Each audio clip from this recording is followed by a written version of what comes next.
नमस्कार। आप सभी का हमारे YouTube चैनल में स्वागत है। आज हमारे साथ बातचीत करने के लिए हैं डॉक्टर हलदर पटेल। आज हम आपसे जिस रोग की चर्चा करने जा रहे हैं वो है मधुमेह। तो सबसे पहले तो हम आपसे ये जानना चाहेंगे कि मधुमेह या डायबिटीज क्या रोग है? क्या वास्तव में यह रोग मधुमेह भी है या नहीं है? नहीं, ये इसको रोग की संज्ञान देना सही नहीं है, क्योंकि रोग होता है आपका डिजीज। डिजीज होती है, आप किसी भी परमानेंट कंडीशन को डिजीज बोलते हैं।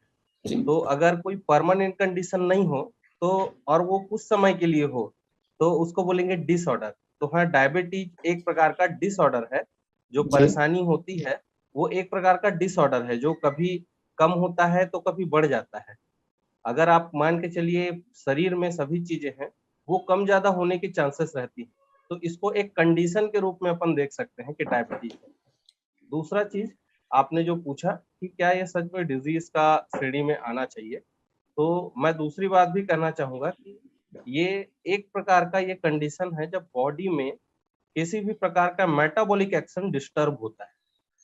ये एक्चुअल में हार्मोनल कोई डिजीज ना होके आप इसको मेटाबॉलिक डिसऑर्डर बोल सकते हैं। डॉक्टर साहब, डायबिटीज कितने तरह की होती है? डायबिटीज प्रमुखतः 4 प्रकार की होती है। अगर जी। आप देखें तो कंडीशन पे वो डिपेंड करता है। अगर इंसुलिन आपको लेना पड़ा हो, इंसुलिन आपका काम ना कर रहा हो, या तो पेनक्रियाज आपकी उतनी ज्यादा एक्टिव ना हो, तो इंसुलिन आपको अगर बाहर से लेना पड़े तो कंडीशन होती है आईडीडीएम। जी। आईडीडीएम मतलब होता है इंसुलिन डिपेंडेंट डायबिटीज मेलाइटस। वैसे ही आगे का आप अगर कंडीशन देखेंगे तो nor insulin dependent diabetes mellitus, जिसको अपन टाइप 2 कहते हैं। जो इंसुलिन पे डिपेंड होता है उसको टाइप 1 कहते हैं। वैसे ही टाइप 2 जो होता है वो nor insulin dependent diabetic mellitus. तीसरा होता है सर जेओडीएम, जो बच्चों में होता है, जुवेनाइल ऑनसेट डायबिटिक मेलाइटस। और अगर किसी दूसरी कंडीशन के कारण कोई डिजीज आया है, जैसे किसी को थायराइड है, किसी को लीवर डिसऑर्डर है, किडनी डिसऑर्डर है, हार्ट का कोई परेशानी है, जी। उसके कारण अगर कुछ आया हो, तो उसको हम अदर की श्रेणी में रखते हैं, उसको कॉम्प्लिकेटेड दृष्टिकोण से देखते हैं, कॉम्प्लिकेशन है बोलते हैं। डॉक्टर साहब, ये मधुमेह या डायबिटीज होने के क्या क्या कारण होते हैं? सबसे पहले आज का तो जो लाइफ स्टाइल है वो डायबिटीज होने का प्रमुखतः कारण है। आप समझिएगा इस चीज को। बेसिकली बायोकेमिस्ट्री में आप पढ़े होंगे, या तो बायोकेमिस्ट्री में अधिकतर डॉक्टर लोग जानकार होंगे कि ग्लूकोज का एक निश्चित फॉर्मुलेशन है। जो इंसुलिन आपको निश्चित फॉर्म में प्रोवाइड होगा, वही निश्चित फॉर्म में सेल भी एक्सेप्ट करेगा। अगर आप किसी, मान के चलिए पुलिस भर्ती में गए हुए हैं, मैं जी। आपको छोटा सा उदाहरण दूंगा। पुलिस भर्ती में गए हुए हैं, उसकी आहर्ता एलिजिबिलिटी एक निश्चित कैटेगरी में है, तो आप देखेंगे कि वहां एक निश्चित हाइट और एक निश्चित वेट आपका तय कर दिया गया है। वैसे ही सेल्स को अगर ग्लूकोज चाहिए तो वो एक निश्चित कैटेगरी में चाहिए। वहां बाहर में बाउंसर खड़े होते हैं जो आपको चेक करेंगे, जिसका नाम है इंसुलिन। बाहर में वो चेक होगा, अगर वो C6H12O6 वाला ग्लूकोज है, तभी इंसुलिन उसको क्या करने देगा, अंदर करने देगा सेल के, अदरवाइज वो बाहर ही रहेगा।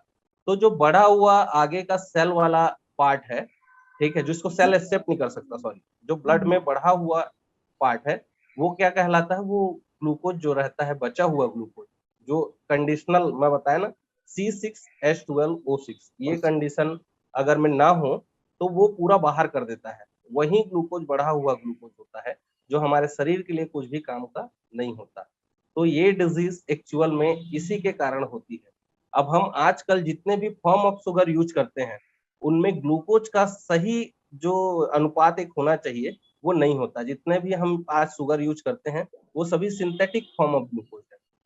तो सिंथेटिक फॉर्म ऑफ ग्लूकोज को तो शरीर पहचानता नहीं, या तो उसको पहचानने के लिए बहुत समय लगेगा, या तो किसी भी प्रकार की ऐसी चीजें आपको शरीर को फिर से देनी होगी जो उसमें बाद में कन्वर्ट हो जाए C6H12O6 में।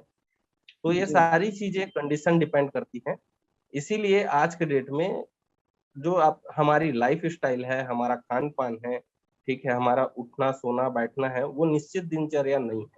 कैसे किसी व्यक्ति को या किसी रोगी को ये मालूम चलता है कि उसे डायबिटीज हो गई? कौन कौन से लक्षण उभर के आते हैं उस समय?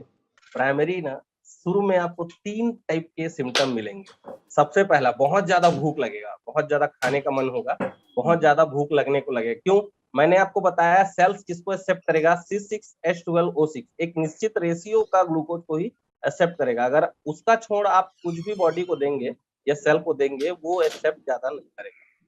ठीक है, तो आपको सबसे पहले भूख लगे, क्योंकि सेल्स तो भूखा है, तो बॉडी इंडिकेट देगा, डॉक्टर रानी ऑफ सिग्नेचर देगा कि मुझे अभी भी भूख लग रही है, खाना दो। तो इसीलिए व्यक्ति ज्यादा खाना स्टार्ट करेगा। सेकंड, क्योंकि उसका ब्लड में ऑलरेडी ग्लूकोज की मात्रा तो है, लेकिन वो प्रॉपर रेशियो में ना होने के कारण वो जा नहीं रही है, तो ज्यादा मात्रा में प्यास लगेगा, बॉडी को ज्यादा मात्रा में पानी की नीड होगी, ज्यादा मात्रा में वो खाना चाहेगा। ठीक है, खाना भी चाहेगा और पीना भी चाहेगा। फिर बॉडी में जो ब्लड में बचा हुआ चीज है, ठीक है, या तो अपशिष्ट पदार्थ जिसको हम बोलते हैं, वो क्या है, वो पूरा का पूरा किडनी का काम है कि उसको निकाल के फिल्टर करके यूरिन बनाए और यूरिन से उसको पूरा प्रोसेस से बाहर करे वेस्ट मटेरियल को बॉडी का। तो वेस्ट मटेरियल को पूरा बाहर करने का काम बॉडी का है, इसीलिए ज्यादा मात्रा में क्या लगती है अपने को, ठीक है, मिक्सचुरेशन ज्यादा मात्रा में होती है, पेशाब ज्यादा मात्रा में होता है।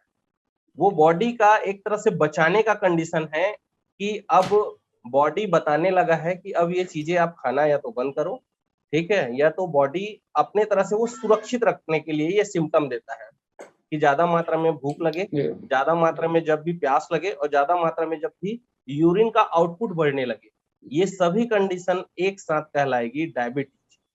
अब डायबिटीज अगर आप हार्मोनल दृष्टिकोण से देखेंगे ना, तो दो टाइप की होती है।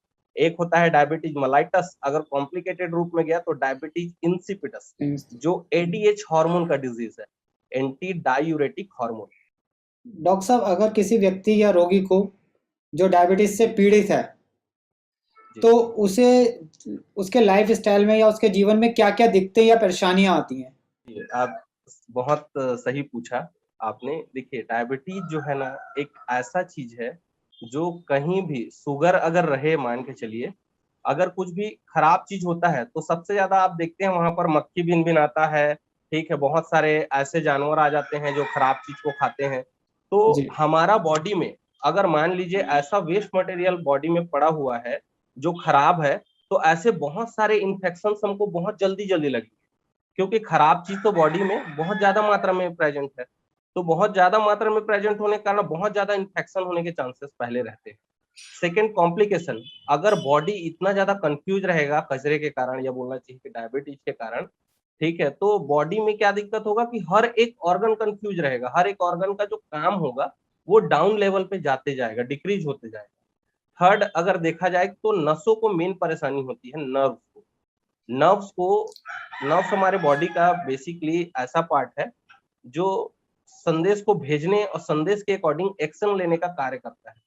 तो अगर मान लीजिए बॉडी को मैसेज मिला प्रॉपर, लेकिन उस पर एक्शन नहीं हो पाया, या तो प्रॉपर मैसेज मिलने में बहुत लेट हो गया तो एक्शन नहीं हो पाया, इसमें बॉडी का सुधार का जो दिन ब दिन सुधार चलता है, हर एक दिन सुधार चलता है, वो नहीं हो पाता है।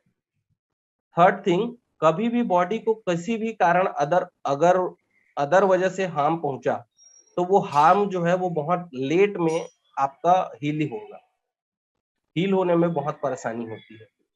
और उसके कारण कॉम्प्लिकेशन के रूप में अगर बहुत दिन तक डायबिटीज रहा तो heart disease, kidney disease, liver disease, बहुत आगे परेशानी जाने लगती है। मैंने बताया ना, नर्व्स को बहुत परेशानी होती है। तो नर्व्स का प्रिंसिपल ऑर्गन जो होता है वो ब्रेन, तो ब्रेन में पर्टिकुलरली आपका कभी भूलने की आदत, तो कभी ऐसा होगा कि अल्जाइमर हो गया, और दूसरे भी ब्रेन डिजीज होने के चांसेस भी बने रहते हैं। जो डायबिटीज का रोगी होता है वो अपनी चिकित्सा के लिए आयुर्वेद का भी इस्तेमाल करता है, होम्योपैथी का भी इस्तेमाल करता है, एलोपैथिक भी यूज करता है रेगुलरली, या अपने लाइफ स्टाइल में भी परिवर्तन करता है। तो हम ये आपसे जानना चाहेंगे कि इलेक्ट्रो होम्योपैथी औषधियों से क्या डायबिटीज को बैलेंस करा जा सकता है या संतुलित करा जा सकता है? बिल्कुल किया जा सकता है, क्योंकि जितने भी इलेक्ट्रो होम्योपैथी के मेडिसिन होते हैं, वो पीछे मेरे आप प्लांट्स देख रहे हैं, उन्हीं से बनी हुई होती है, क्योंकि ये पूरी तरह से नेचुरल है, किसी भी प्रकार का सिंथेटिक इसमें चीजें यूज नहीं हुई है। तो बॉडी को बैलेंस करने में ये सबसे ज्यादा कारगर होती है। जैसे आपको मान के चलिए जो नुस्खे बताए जाते हैं घर में, ठीक है, कि आप धनिया पी लीजिए, धनिया पीने से आपको डायबिटीज कम होगा, तो वो भी प्लांट हो सकता है इसमें हो, ठीक है। बहुत सारे मेथी के दाने यूज करते हैं, जामुन यूज करते हैं, और करेला यूज करते हैं, बहुत सारे लोग नीम यूज करते हैं। जितने भी प्रकार के आप हर्ब्स यूज करते हैं जिसकी वजह से संतुलन आपका बना रहता है, इसमें पर्टिकुलर एक मेडिसिन में आप देखेंगे तो 9 से 10 प्लांट मिले होते हैं। 9 से 10 प्लांट आपको जब आपस में संतुलित मतलब आपके बॉडी को संतुलित रखने में मदद करे, तो डायबिटीज संतुलित होना बहुत जल्दी होता है, कारगर होता है। इवन डायबिटीज वालों में सबसे जल्दी इनके रिजल्ट्स देखे जाते हैं। फर्स्ट थिंग, आपको जैसा बोलना था कि इलाज है कि नहीं, तो इसमें जी बिल्कुल इलाज है। लेकिन सेकेंड थिंग, अगर कॉम्प्लिकेटेड हो गया है जो ऑर्गन, तो कॉम्प्लिकेशंस को भी ये संभाल सकता है, इतनी इसमें सक्षमता होती है। अगर मान लीजिए अच्छा एक्स्ट्रा शुगर की मैंने बात की, एक्स्ट्रा शुगर है जो आपका निश्चित रेशियो में नहीं है, तो निश्चित रेशियो में नहीं है तो बॉडी में ही वो सक्षमता है कि वो कोई भी एंजाइम आपस में लेकर उसको बना सकता है। तो बॉडी को भी ये निश्चित एंजाइम्स के माध्यम से ये बैलेंस करने का कार्य करता है।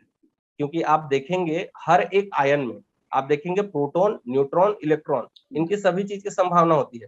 जैसे प्रोटॉन और इलेक्ट्रॉन और प्रोटॉन आपस में मिलकर, ठीक है, ये सभी चीजों का रचना करते हैं। जैसे नमक, एक नॉर्मल नमक का आप अगर फॉर्मुलेशन लेंगे तो उसमें सोडियम जी क्लोराइड होता है। सोडियम और chloride, sodium chloride plus ion होता है और क्लोराइड माइनस आयन होता है, तभी बॉडी उसको एक्सेप्ट करता है। तो वैसा ही आयन जो होते हैं अंदर में जाके आपस में टूटते हैं, एक प्लस आयन और एक माइनस आयन। अगर प्लस आयन की कहीं पर जरूरत हो तो बॉडी उसको समझता है और प्लस आयन को माइनस आयन के साथ क्रिया करवा के उसका न्यूट्रिशन वाला पार्ट पूरा फुलफिल करता है। वैसे ही इसमें जो रहती हैं पूरे के पूरे एंजाइम्स होती हैं, और एंजाइम्स के साथ साथ पूरा बॉडी को कैसे बैलेंस करना है ऊर्जा की पद्धति से, ये भी आपको इसमें देखने को मिलेगा। क्योंकि इसका जो मेन पद्धति है, मेन मोटो है, जो इनका एक सिद्धांत बताता हूँ मैं, जो पैरासेल्सस ने खोजा था, मैटी जी ने उसका बहुत अच्छा उपयोग किया। Presence of electricity in vegetable kingdom, जो भी वनस्पति जगत में इलेक्ट्रॉन वाली चीजें हैं या आपकी इलेक्ट्रॉनिक वाली जितनी चीजें हैं जो आप देख पाते हैं, ठीक है, वो पेड़ पौधों में कैसे विद्यमान होते हैं और कैसे हम उसका उपयोग करें, इन्हीं पूरे साइंस पे इलेक्ट्रोहोम्योपैथी बनी है। तो आपका इलाज बहुत ही इसमें अच्छी तरीके से, न सिर्फ डायबिटीज का बल्कि बहुत सारे रोगों का इसमें होता है। जी जी डॉक्टर साहब, इसका मतलब ये हुआ कि इलेक्ट्रोहोम्योपैथी औषधियों से हम डायबिटीज को इजीली कंट्रोल कर सकते हैं। बिल्कुल। डॉक्टर साहब, व्यक्ति की जिसे डायबिटीज हो गया उसके दिनचर्या या खान पान का भी उसे कुछ विशेष ध्यान रखना चाहिए। जी बिल्कुल ध्यान रखना चाहिए, क्योंकि मैं ऐसा मानता हूँ बॉडी जो है ना वो आदि मानव का देन है। आदि मानव का जैसा बॉडी था ना वैसा जी हम कुछ उसमें परिवर्तन कर सकते हैं। लेकिन आप देखिएगा आदि मानव जैसा खाता था तो उसका वो बॉडी का हैबिट बन गया था कि हर चीज को प्रिजर्व करके, क्योंकि व्यक्ति तो खाना बदोश था ना। आप जी हाँ देखेंगे पहले आदि मानव खाना बदोश था, तो खाना बदोश होने के कारण हर चीज बॉडी में उसके प्रिजर्व करने की, रीएब्जॉर्व करने की क्षमता बनी। तो जो भी आप खाते हैं उसका दोबारा संरक्षण, जितना भी उसमें खाने में जो भी न्यूट्रिशन है उसको बिल्कुल ले लिया जाता है। तो इसीलिए आप जितना सिंथेटिक खाएंगे उतना आपको परेशानी जाएगी, और जितना आप नेचुरल खाएंगे उतना आपकी परेशानियां कम होती जाएगी। तो आपको विशेषकर खान पान में ध्यान रखना है कि आप सिंथेटिक चीजों का कम से कम इस्तेमाल करें और जितने नेचुरल चीज हैं उनका ज्यादा से ज्यादा उपयोग करें। मैं क्योंकि खाने का एक एक चीज बताने के लिए जी बैठूंगा हाँ तो हो सकता है फिर बहुत लंबा ये सेशन हो जाए। वो नेक्स्ट सेशन में उस पर डिस्कस कर लेंगे कि क्या क्या जी खाना जी, चाहिए क्या क्या नहीं खाना चाहिए। बिल्कुल बिल्कुल। डॉक्टर साहब, आपने हमें डायबिटीज से और मधुमेह से जुड़ी काफ़ी अच्छी जानकारी दी और काफ़ी विस्तार से बताया। इसके लिए आपका बहुत बहुत धन्यवाद। अगले सेशन में हम किसी और अन्य रोग के विषय में आपसे चर्चा करेंगे। नमस्कार डॉक्टर साहब। धन्यवाद, बहुत बहुत धन्यवाद। धन्यवाद।